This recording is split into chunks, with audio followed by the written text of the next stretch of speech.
आजकल के पतो देखता सुनत कहाँ बड़ी जा। बहुत पहले के एगो गीत रहे,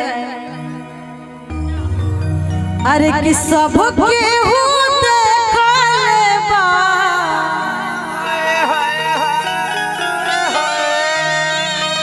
अंजोरा में निहार के,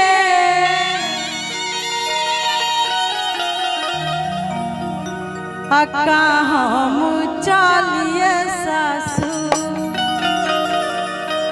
आज भी देखे जाए तो आजकल के पहले जितना मेहरारू लोग आइल बा केहू ना कोनो घर के त पतो है न होइलो।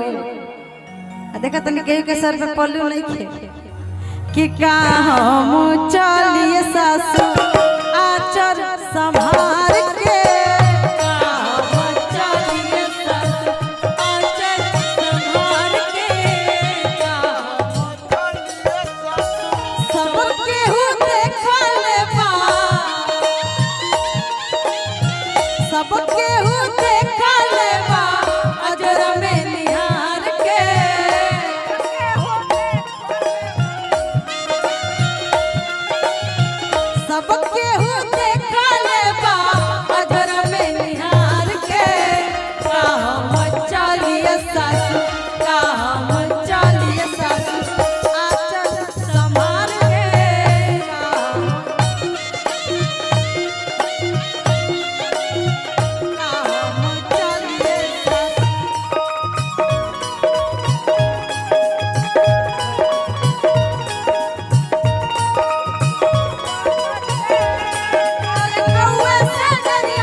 आगे कहता कि का हम चलिए ससुर आचर संभाल के। आई है जौन पतो या दान दहेज लेके आवे नी सहू का कहली सब।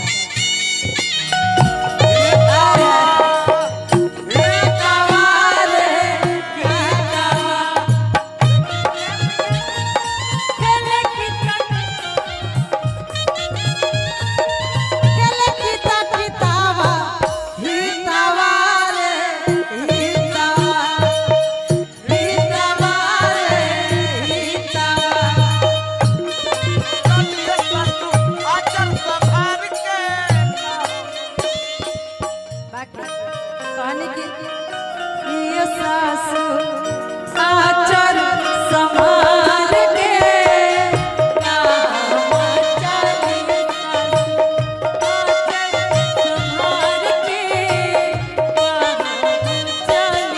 आगे कहता रही कि कहने लगे जौन पता होगा दान दहेज लेके आयु का कहे रोटी भात पकाई नहीं माजब बरतनवा,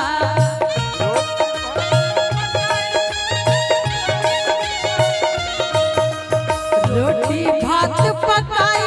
नहीं माजब बरतनवा, दहेज देके किनले बानी दहेज देके किनले बानी तारा के सजनवा, दहेज देके किनले बानी तारा के सजनवा, दहेज देके किनले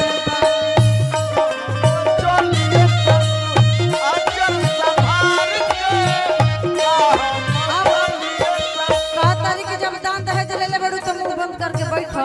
अतना बोली का बोले के बा कहता रही इहे नु जरूरी मजबूरी कहा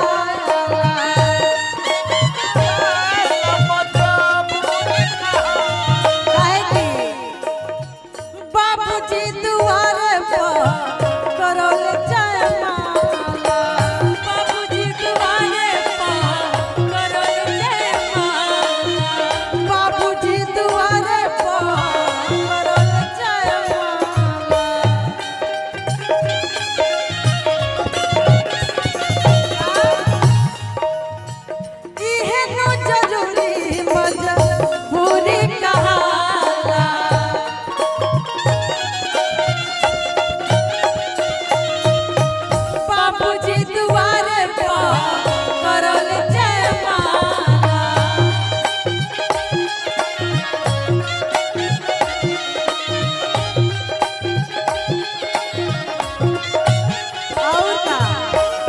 तरीके हमरा के खाली घरे के लोग थोड़ी देख ले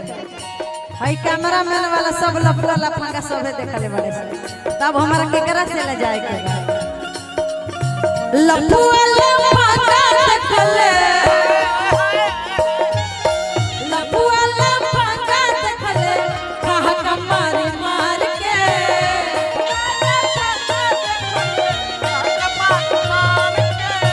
लफुआ लफंगा देखले कहा कमारी मार के काम चलिए सासू काम चलिए सासू आचल समार के काम चलिए सासू आचल समार के काम चलिए सासू आचल समार के काम चलिए सासू आचल समार के काम चलिए सासू आचल समार के काम चलिए सासू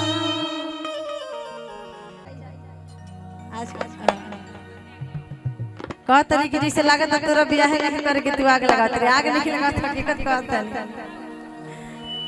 हमरा से हम वैसे करबे ना करे तो होई कहां से जैसे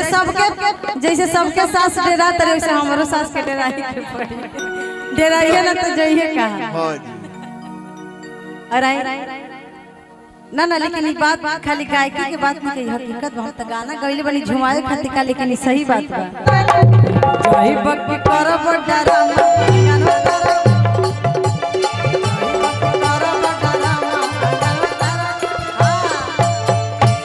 हमने के आगे ना तू लोग के चलती बा ना कबो चली ठीक बा ना ये आदि काल से चलता रहल बा वालों के सामने केहू के नहीं के चलल। अच्छा देखिए इनको क्या है ना इनको नारियों को क्या है शक्ति का रूप माना जाता है, शक्ति का स्वरूप कहा जाता है। क्यों? अब सोचो आप जिस लड़की को देखने के लिए शादी से पहले पूरा खानदान एक गाड़ी में जाता है बैठ के, शादी होने के बाद अकेले पूरे खानदान को देख लेती है कि नहीं? तो शादी अब सोचो आप शक्ति का स्वरूप है ना ये लोग। लेकिन आप इतना मान के चलो ये जो छोटा बाबू है अब इतना इन लोगों ने सुना ही दिया है, तो मैंने अभी इससे कहा है और बड़े प्यार का ये गायक भी है, बड़े कमाल का गायक है। और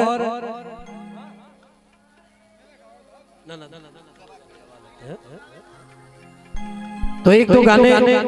रघु को मैं चाहता हूं कि आप लोग सुने। और क्योंकि ये देख इसके उम्र पे मत जाइएगा, इसकी प्रशंसा मैं नहीं कर रहा हूं, क्योंकि आप इसे सुनने के बाद खुद आप इस चीज को डिसाइड करिएगा ये लड़का कितने मार्क्स के लिए कितने मार्क्स का काबिल है, 100 में 100 या 90 80 आपको डिसाइड करना है। एक बार चाहता हूँ इसका हौसला के लिए एक बार तालियां बजा दीजिए आप सभी, क्योंकि ये भी बात है कि रात्रि में 12:30 बजे अपना कार्यक्रम शुरू करना ये भी बड़ा मुश्किल काम है बतौर गायक, है ना? आइए गाइए दो